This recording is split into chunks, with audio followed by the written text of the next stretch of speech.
நேற்று பேசின வீடியோவோட தொடர்ச்சி, தட் இஸ் எல்எஸ் பெல்ட், முதுகு வலிக்கு போடுற பெல்ட்டும் அதனால் ஏற்படும் பரிதாப நிலையும். அதை பற்றி தான் இந்த வீடியோவில் பேச போகிறோம்.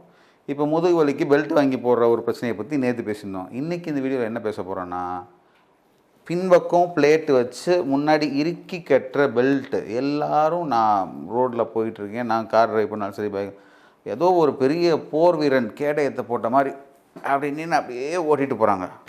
ரொம்ப சந்தோஷம், உங்கள் முதுகு சேஃபாக இருக்குன்னு நீங்கள் நினைக்கிறீங்க. அது உண்மையிலே சேஃபாக இருக்கா அல்லது அது அன்சேஃபாங்கிறத இந்த வீடியோவில் நீங்கள் புரிஞ்சுக்க போகிறீங்க.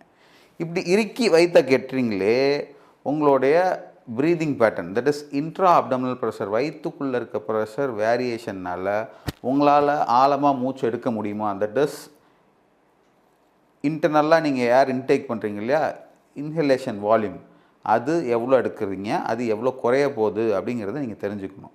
அதே மாதிரி எக்ஸேல் பண்ணுறப்போ ஃபுல்லாக எக்ஸேல் பண்ண முடியாது. டைட்டாக அப்டமன் மசில்லாம் டைட்டாக கட்டி வைக்கிறதுனால சரியான முறையில் உங்கள் ப்ரீதிங் பேட்டர்ன் இருக்காது.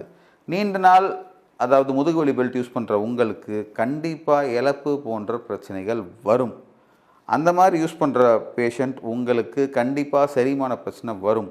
அதுக்கு மேலே ரொம்ப நாள் யூஸ் பண்ணிங்கன்னா தலைவலி பிரச்சனை வரும். அதுக்கும் மேலே ரொம்ப நாள் யூஸ் பண்ணிங்கன்னா கண்டிப்பாக தூக்கமின்மை பிரச்சனை வரும். இதெல்லாம் உங்கள் கண்ணு முன்னாடி யாராவது யூஸ் பண்ணுறாங்க இல்லையா, அவங்கக்கிட்ட போய் கேட்டு பாருங்கள். கண்டிப்பாக அந்த முதுகு வலி பெல்ட்டை நீண்ட நாள் பயன்படுத்தக்கூடாது. டாக்டர்ஸோட அட்வைஸ் படி ஷார்ட் டேர்மில் யூஸ் பண்ணிவிட்டு ஷார்ட்டாக இதை விட்டு வெளியில் வந்துடுங்க. இல்லாட்டி உங்கள் லைஃபே ஷார்ட் ஆகிடும்.